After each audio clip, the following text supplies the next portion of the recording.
మా ఇన్సులేషన్ ఇప్పుడు ఆ వైర్ కానీ సరిగ్గా కరెక్ట్ అవ్వకుండా ఇన్సులేషన్ సరిగ్గా లేదనుకో ఎలక్ట్రిసిటీ వీక్ అవుతుంది, అవునా? అటువంటి లీకేజెస్ లేకుండా ఉంటాయి మీ బుర్రలో. సో 10 times మీకు ఇన్సులేషన్ బాగుంటుంది. అది కాక ఇవి కలుసుకున్నప్పుడు మాకు కొంచెం రెస్టింగ్ పీరియడ్ కావాలి, కొంచెం రెస్ట్ ఉండాలి. ఈ మధ్యలో కలుసుకునేటప్పుడు దాన్ని ఏమంటారు, ప్యాషన్ వేరు, పాపం వేరు. ప్యాషన్ అంటే ఏంటి?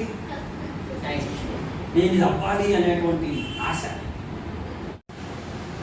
లైబ్రరీలో కూర్చుని చదువుకుని అవన్నీ నేర్చుకుని అంత ట్రైనింగ్ ఉంటుంది. బట్ వాళ్ళే కదా నా సైడ్ రోజంతా ఆలోచిస్తే మీరు అటువైపు అది అవ్వాలి అవ్వాలి అవ్వాలి అని అనుకుంటుంటే దాన్ని సరిపోయేందుకు చదువుకుంటారు. నువ్వేమనుకుంటున్నావు?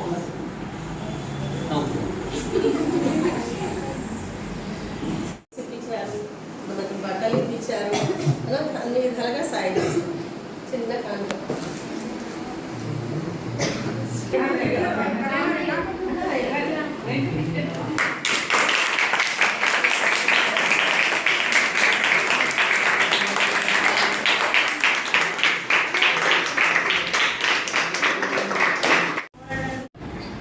నెంబర్ 2, జరగండి జరిగినట్టు చూపిస్తున్నారు, అంటే మాయలో పెడుతున్నారు.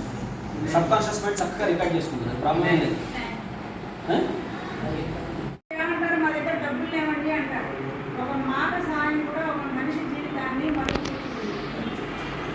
డబ్బులే అన్నిటికీ ప్రధానం కాదు. డబ్బు ముఖ్యం అనుకొని ఎప్పుడు పడకూడదు. బతకడానికి డబ్బు కావాలి, కానీ డబ్బే ముఖ్యం కాదు. కొంచెం మానవత్వం ముఖ్యంగా కావాల్సింది హ్యూమానిటీ. అది గుర్తుపెట్టుకోవాలి. హ్యూమానిటీ ఫర్ ఎగ్జాంపుల్, మీరు ముందు ఎవరో పెద్దవాళ్ళు వెళ్తున్నారు, రోడ్డు దాటలేరు, సాయం చేయండి, చేయొచ్చు కదా, దానికి డబ్బులు అవసరం లేదు కదా. అలా చిన్న చిన్న సాయం చేసి మీరు చూడండి, మీకు ఎంత సాటిస్ఫాక్షన్.